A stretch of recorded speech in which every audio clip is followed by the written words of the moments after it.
Our knowledge, two sides of the same coin.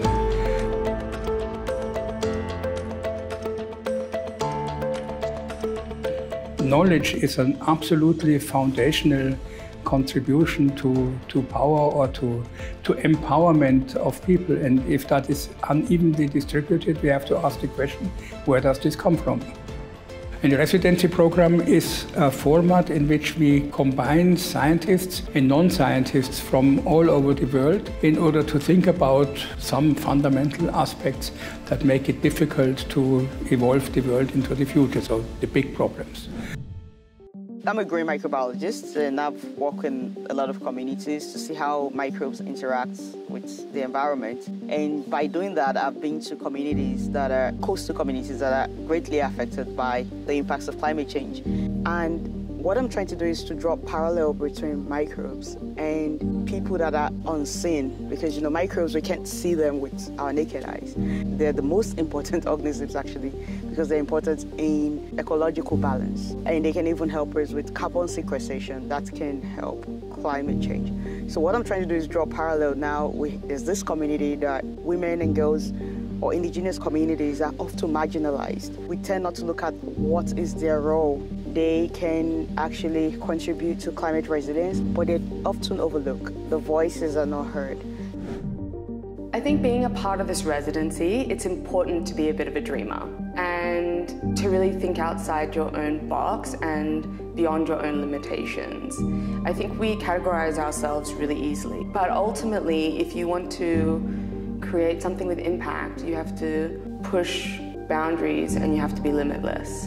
I think in many ways, if we want to understand the world we live in now, then we really have to think about colonialism and the origins of the contemporary world. One of the key issues related to colonialism is the issue of epistemological violence. Now that's a fancy way of saying that when colonialism occurred, there were entire cosmologies, entire ways of looking at the world and the universe and our place in it that were utterly destroyed by the arrival of colonists and settlers from abroad.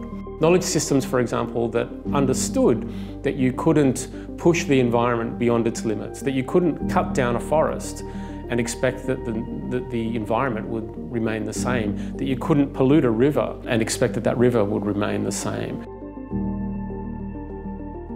So today, when you talk about return of looted artifacts, we're wondering whether there is also an agenda to return the knowledges that were actually deleted and replaced. It's by, first of all, acknowledging that other forms of knowledge exist.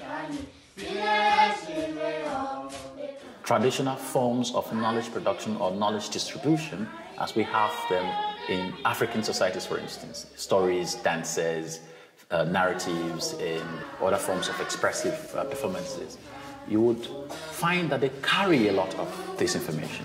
I can, for instance, call out up to 50 names of trees because I learned a song like that by heart from my childhood. We try to embody the knowledge so that it's with us anytime, any day, and we respond naturally to these issues. I believe in building technology with the people, by the people. My goal when I started doing tech stuff was to build technology for Africa by Africans. And with AI, we see a lot of these cutting-edge technology all the time. But who's using the cutting-edge technology? So to me, I believe when building these technologies, we need to involve the end users to get what they want. Digital world is even more dangerous. Currently, everything you want to know is online. If you want to know something, you'll search ChatGPT, what is this? Where does ChatGPT get its information?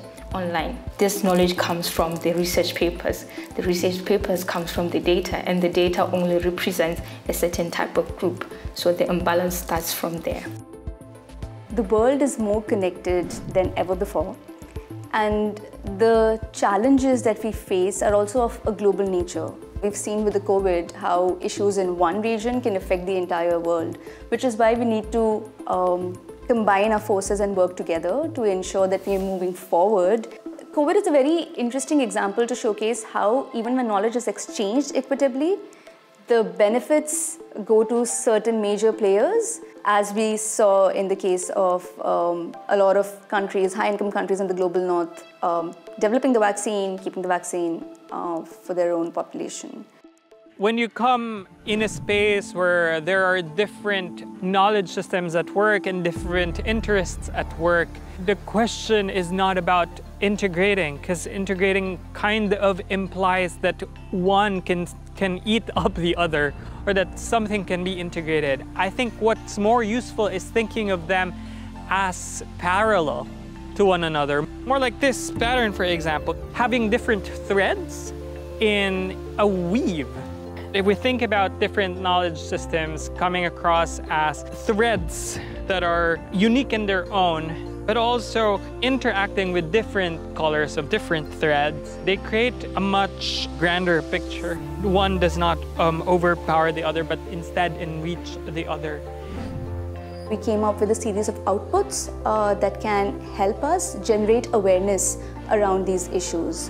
One of the things that we're working on is the policy paper. And the policy paper is directed mostly at the German funders, because they are in a position of power to ensure that international research partnerships are mutually beneficial and equitable for both the partners. It's only by working more equitably that we'll be able to come up with solutions that work for all.